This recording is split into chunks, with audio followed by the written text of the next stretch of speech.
My name is Tom Cohen and I'm the independent candidate for Bridlington and the Wolds. And this morning I'm with Rachel Lowe, pharmacist assistant at Hornsea. Yeah. And the name of the business is? It's Pharmacy Plus Health. Lovely. You put a message out on Facebook really wanting help or to raise the issue that's going on with pharmacies. Yeah. So before we get into that, can you just tell me what it's like being in a pharmacy? What was it like on a day-to-day basis these days? I've been at a pharmacy for 4 years. I've just come back after a bit of a break.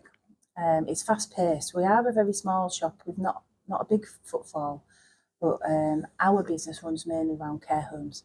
Oh, right. So we have a lot of patients that we deal with, and they're very intricate, a lot of medication. It's time-consuming. You walk in at 8:30, it's suddenly 5:30. The phone never stops ringing. There's a mass of constant new things coming from the doctors, people that are on holiday here. There's emergency prescriptions of people that have forgotten things. If people are really poorly as well, they've been prescribed new items, that drops down. And it's an instant thing at the moment, because when you're poorly, you want to be dealt with straight away. But sometimes that's a difficulty because we don't have the stock, or we can't get that from the suppliers.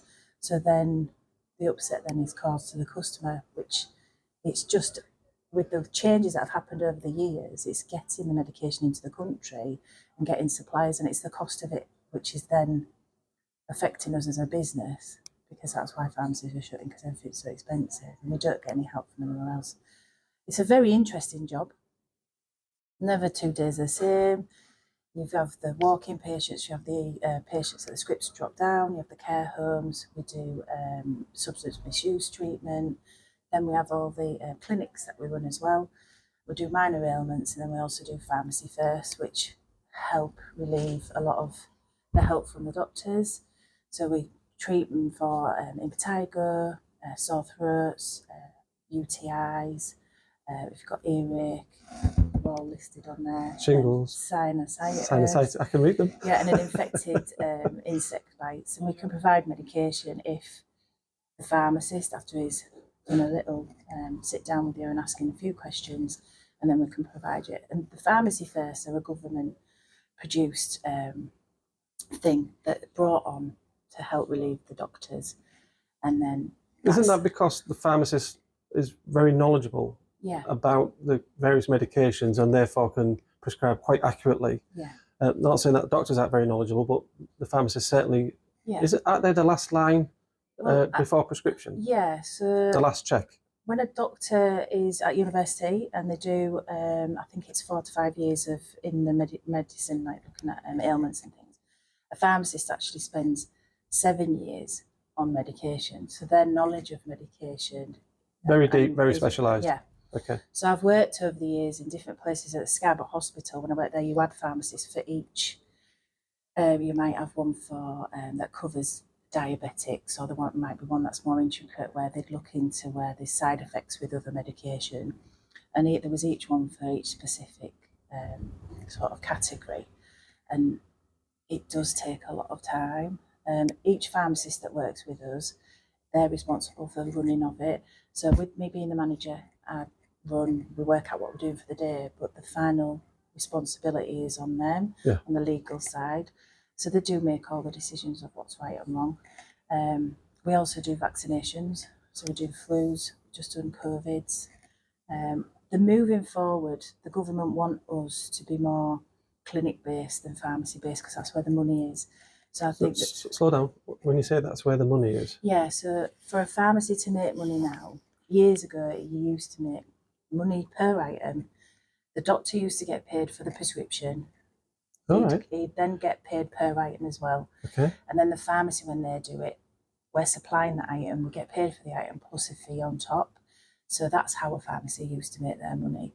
But over the years, that's changed a lot. There is no handwritten prescriptions, it's all electronic. So nobody could read those signatures anyways. Yeah.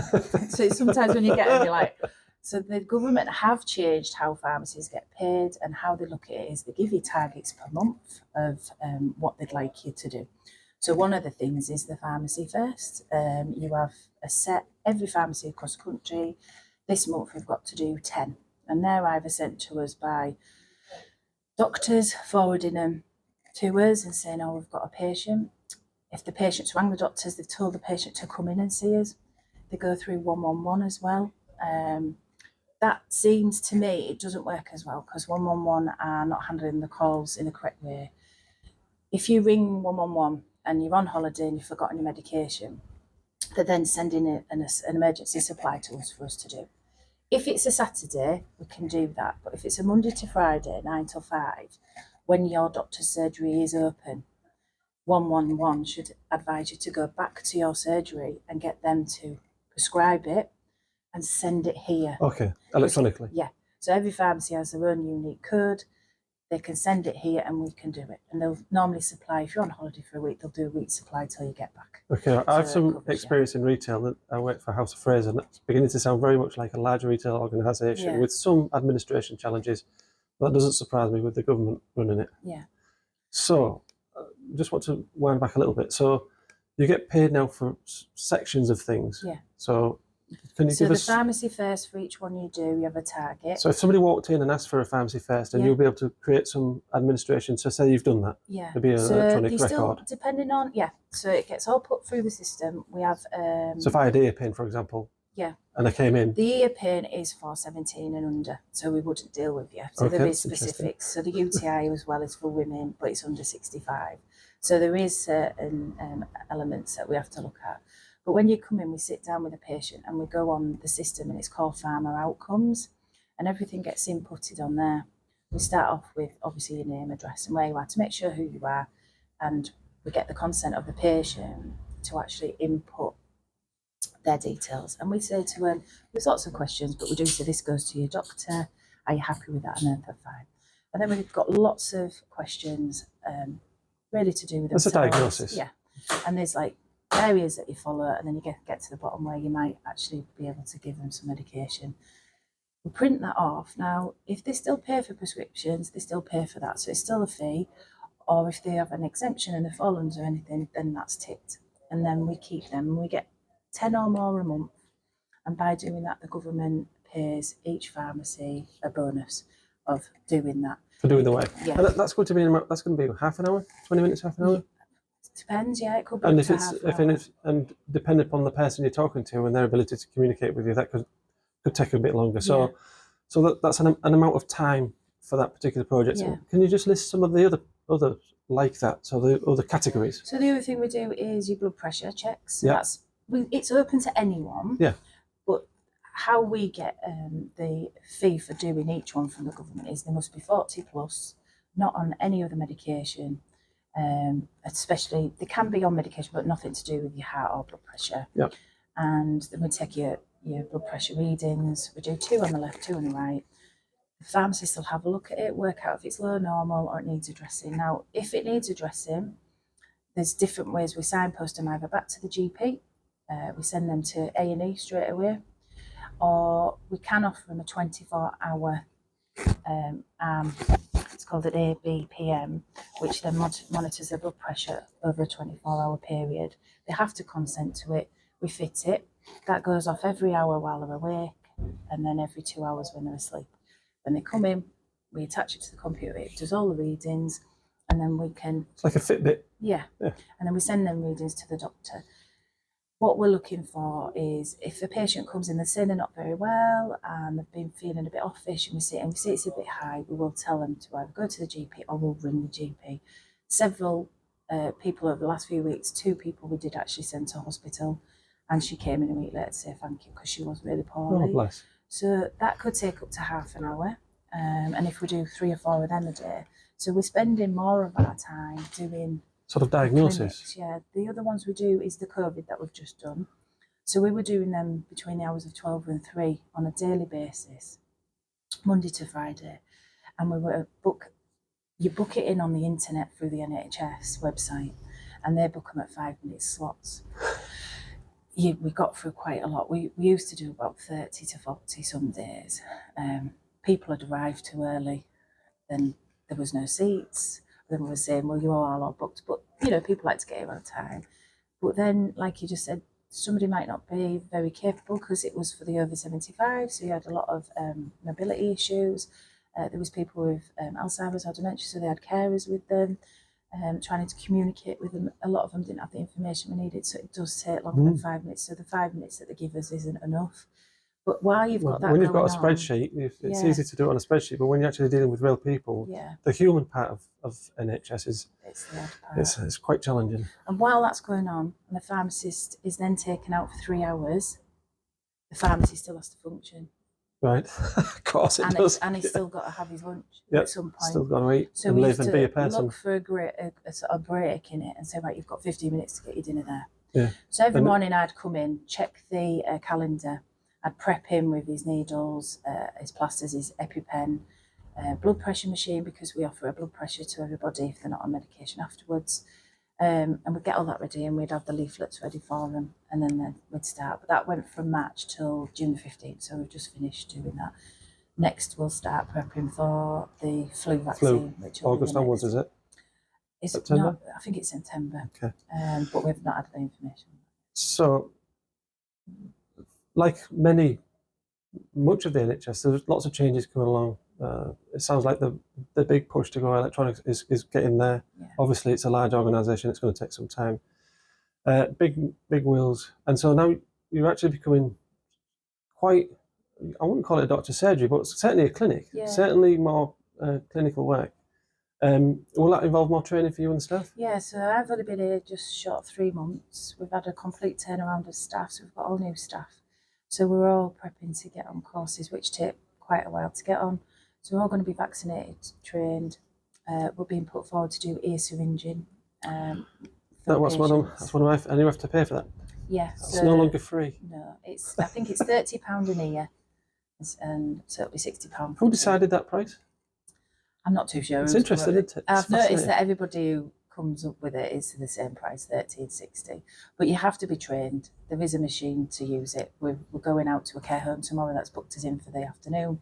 So we're doing all our patients, so they don't have to bring them out. We can that's lovely. That's very. They also do a weight clinic. They've started doing ear syringe outreach. Yeah, we'll even go to them and do the COVID. We had a bit of an issue with the COVID this time.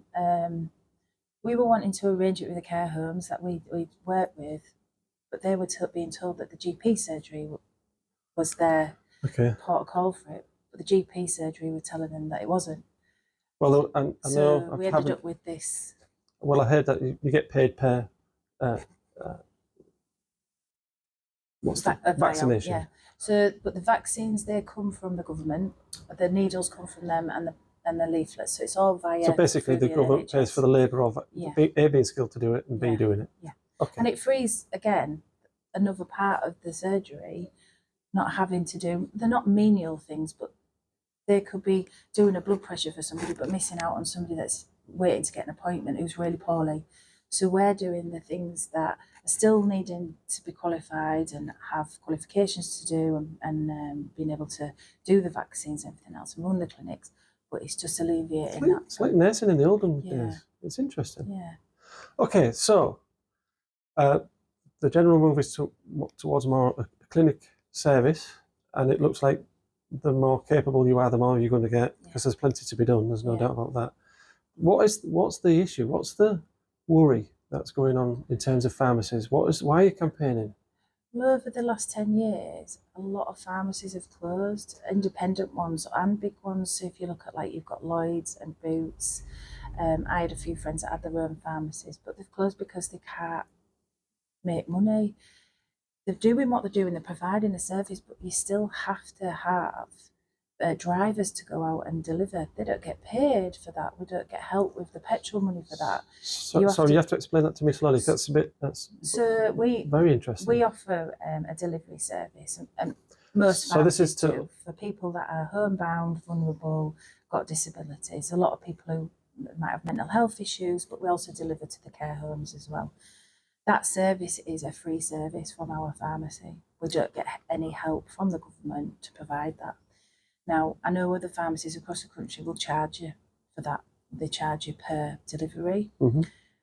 Because we're in such a small area, we don't charge, but I do know they charge at other pharmacies that we earn. We don't do it for one reason, is if we start charging, we know that the other 3 pharmacies in Hornsea don't charge. So then our work, then they'll go, well, we'll go there and get from them.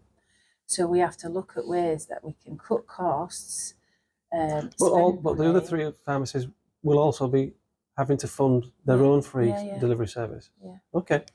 And it works on as well how many patients you have on your system and how many items that you do as well. So we're back to humans being pieces of meat, and it's all about the right cut. Yeah. Yeah. So I love my job. I don't do it for any other reason. I'm not a business person. The guys who run the business, they're the minds behind it all. But I just like doing what I'm doing. And I also want to keep myself and my staff in a job. Yeah. We could do it in the best way we can, meet targets, get where we need to be. I've got my manager who's always asking, we need to do minor ailments, pharmacy first. We need to make sure that we've met our targets, we've done our blood pressure. Because at the end of the month, when we've met all our targets, we do then get a bonus per shop from the government. Right. And if you don't meet it, that's when you're going to look at the risk of your pharmacy closing. How big is the bonus, for example? Without giving us secrets. Yeah, I'm not too sure. Okay, but it's enough worth having. Because it probably could cover, just an example, because I'm not on the number, it'd cover your rent. Right. Okay. So it's important to hit those targets. Yeah, unless you own the shop, then you haven't got the rent, but we do rent, and each year the rent goes up. Of course. And so if we're not gaining any money elsewhere, I understand the economics of the challenges. So what could local people do? Could they actually participate more in these programs? Yeah. Can they just walk in? Yeah. So it's really about raising awareness on one level. So I've just done a Facebook page that we're trialling with head office, and I'm trying to do a weekly post, pushing for the blood pressures, pushing for the pharmacy first. I've emailed the surgery to tell them about it. I've tried to arrange. Is there only one surgery in? Yeah. Hornsea? Yeah. I've sent an email but not received yet, the Leeds and Beeford surgery as well, because they're in our reach. And I've emailed all our care homes. Right. And I do it on a monthly basis, so then you might get a different person reading that email that month, or just to make everybody aware again, we might have so-and-so's got a UTI again, or I'll ring Rachel. And we can do it face-to-face, so I can do it on my phone. You don't have to bring the person down. Because, again, if it's a care home or somebody with mental health issues. So that's a really useful tool for reaching lots of people if you can get a mobile phone or some video camera technology. But that's what we're trying to do all the time, is reach as many people. Pushing for every community board, everything around this area, the Hornsea. I think there's about 6 different Hornsea Facebook posts that I'm on. So am I. Yeah, I'll remember more, and I push them on all of them. I've just got a booked in to go to the carnival. We're going to be doing that on Sunday. Okay, so you're doing the best that you can, and then it's really about working within the range of things. But you did touch on that the drugs deliveries to you are challenging, and the cost of drugs are getting high. How does that work within the business? How are you charged an input cost, and then you have to sell it at a fixed price? Each pharmacy has a budget per month that you've got to stay within. Okay. You have, I think it's 4 to 5 different suppliers. Each supplier will get that medication in from their suppliers and charge you the amount that it costs per item, and that fluctuates. It also, the price of it is reflected to the drug tariff, which is how much you get paid for the item. So if the drug tariff says, for example, that something you'll get paid £4.60, but at the moment you're having to buy it in for £7, you're not getting the money back on it. No, that leaves us. It's not good business. I was talking to my friend who works in pharmacy the other day. She's a prescribing pharmacist pharmacy technician in a surgery, and she had an issue with a pharmacy where they wouldn't order the medication for the patient because they weren't going to get paid enough money to cover the cost for it. It was an antifungal infection medication. The patient was very poorly, and they would not let script come to them because they wouldn't order it in. I took the decision on the same medication. It's a different area, but I bought it in because in one respect is I might get paid, buy something in for 50p, and be paid £3 for that item. So I have made So on other items, so I don't mind on this particular. Like a loss leader in retail. So you have to look at it like that. But this man, it was 14 tablets. They were losing a couple of pounds. I understand if it was hundreds, to make that decision on a patient's health as well, you've got to take that into account, and that's the most important part. Well, this is quite obviously going to be quite worrying when people hear that these decisions are having to be made. How come something can cost you so much and you're not allowed to retail it relative to the cost? How is that? How's that being set up? So the drug tariff is like, it's across the board. It's a book with every item that you have in it. It changes every month, and it tells you if what nurses can prescribe, how much you get paid for colostomy and like your colostomy bags and your stoma bags.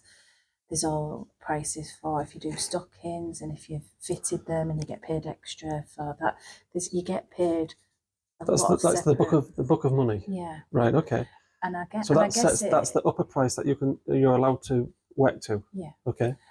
When you do work on the system does tell you if you're gonna it'll highlight, this item is X amount of money are you aware compared to the drug tariff. So then you can look on your system and see if you can try and buy it in from somewhere else. Or what we generally do, we've got 5 pharmacies in the area. I would message one of the pharmacies and say, have you already got this item on your shelf? Can I have it? And we stock, rotate and move things around so that it saves money that way. But ultimately, it's the patient's health that. No, I'm getting that you're passionate about patients. But it's the money side of it as well is got to be put into account, because if you get to a point where you'll have no money left and you won't be able to do the service. And that's what. And how do we raise that then? How do we let people know that there's something fundamentally wrong with prices behind the scenes? I think it's all again to do with the cost of everything's gone up, hasn't it? So every supplier's having to pay more because they might be getting it out of the country. Since we did Brexit, they've had a lot of issues importing medication over, and that's been a massive thing. So by that, then these companies then charge more money for us to buy it. So is that real or is that greed? Because there's a lot of greed. I was going to say there's a lot of businesses hiking the prices just because the opportunity to hike them's come along. I mean, we were looking at, say, a branded medication the other day, and I know pharmacies do this and it's classed as fraud. They'll ask for a brand, say off the doctor. One, because sometimes the patients can only have that brand, but the other is for cost, because the brand you might get paid £35 for that item, but if you got it as it was just a generic, it might be £7. Well, that's ethical sales, and I have some experience of that in the past. And lots of doctors were taken through golf courses and a long chat and a glass of wine, and all very ethical. And then the branded products would be suggested. So you ultimately, do you have the choice of talking to the patient and say, well, you can have this branded one, but we can get you this other one? The doctors will prescribe it all generically. So once the doctor's prescribed it, that's what they're having. So if they do it generically, depending on the brand we've got in, that's what we'd use on the day. Right. So just examples, say buprenorphine patches. The way the doctor's system is set up is it automatically picks the cheapest, so that they're then saving money for us. So it's all connected. Yeah. But say if it comes in and it does pick a brand that time, it drops down as Bunov, which is a branded buprenorphine. As much as they've done it that way and it could be the cheapest, there's a supplier issue. So then I can't get it in. So then I'm then having to waste the doctor's time by emailing them or calling them and saying, unfortunately, we can't get this, can you please change it? And then you're running the risk of that patient going out with medication, because you're in the loop. Yeah. And then they'll turn up and say, where's my medication? And you say, well, I'm still trying to sort it out. And that's the frustration then becomes really quite challenging for the patient. I've seen people get quite frustrated waiting for things and delays. And my wife's had some challenges as well in trying to get the right thing that she's used to. There were certain medications that work well with her, and some that of the same type but don't work well with their body. And it's once you've gone through that process, you kind of want to ask for that type. And what we're limited is when I order an item, it's not telling me what the brand is. So it makes it quite difficult. So, so that doesn't show on your system? No. So it shows on the doctor's system, but not on your system? Yeah, so I just... Of course. So say if I ordered, say if they ordered that brand, but say if the doctors, it normally dropped down as generic and I ordered that, but if that patient wanted thyroxine as a Tiva brand, it's not going to come in as a Tiva brand because it's whatever's at the time that our company has brought in. So stock. Yeah. Okay. So you have to go what you're doing.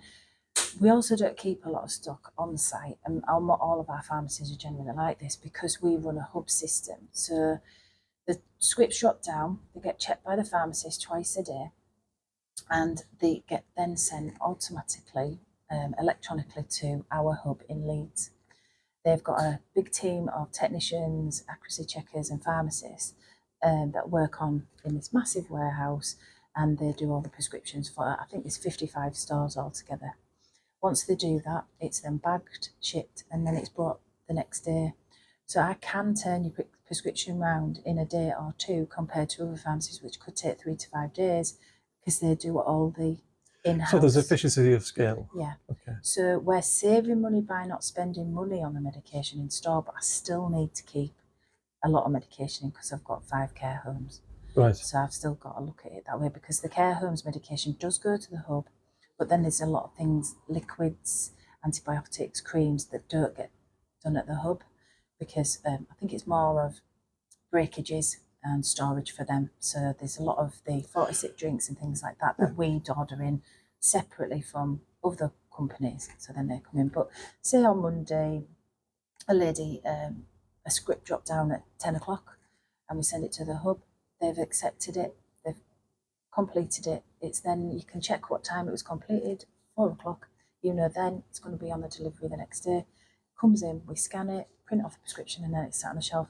And then I text the patient to say it's ready. Excellent. So how can we help you with your campaign? What can I do and what can people do in Hornsea? We're needing more awareness of pharmacy first that we have. It is such a good thing because a lot of the time you just don't think, you think, oh, doctor, goes to doctor, or ring a nurse, I need to go and see them. And that will then reduce the... Yeah, I understand. It'll help the doctor and help the patient. It'll be quicker. Yeah. And it's better than 101. I mean, we all know it's better than... We never have we all know time it's better than in the 101. pharmacy to do anything. 111, is it? Yeah, 111. We never have time to do anything because we're always doing something, but we can always fit them in. Yeah. And that's what we're here for. I'm trying to turn this business around. I'm working with my area manager with making our name known more in the community. We work with the leisure centre twice a week to do blood pressures there. I've just gone to see Oliver at the Freeport. We're going to start doing it there. I've got in with the carnival. Anything that I see, I've messaged and said, can I come do it? So the Floor Pavilion do a tabletop once a month. Yes. She messaged me the other day, said, can you come? And I said, just give me till the end of the week. If you still got a spot, I'll just sneak in the corner, only because I'm working 6 days a week at the moment because we've been short-staffed. So then once I get sorted, then I can do different things. You can only do what you can only do. I only have so much time, and I do want to build a business up, and I do want to make it better. How do we raise the issue about the people? So where can, like a freedom of information search, where would you go to find out what's really going on with the prices of drugs? If you, so the MPA, they were recently, if I just read it off here, because they were the guys that have just done the awareness for the pharmacies that are closing. It's a National Pharmacy Association. Let me just find my... And we did on last Thursday to save the pharmacies across the country. The MPA asked all pharmacies, it was hashtag Save Our Pharmacies. We had a blackout morning, so we wore black and we turned all the lights off in protest that we're not getting help from the government. So we'll be without lights for the morning to demonstrate our anger at the poor funding for our service and highlight the potential of pharmacy to build a better, healthy future for all in the communities. 14,000 pharmacies have closed in the last 10 years and 10 pharmacies are closing a week. 3/4 of pharmacies are now in the red. So they're asking for help to join the campaign to get a fair deal for your pharmacy. So the National Pharmacy Association is where that you can head for to get information. Thank you. Is there anything else you'd like to add, Rachel? No, I think we've covered everything. haven't we? We've done everything. Thank you ever so much for your time today. Thank It's been you. very enjoyable. Thank you. And very informational.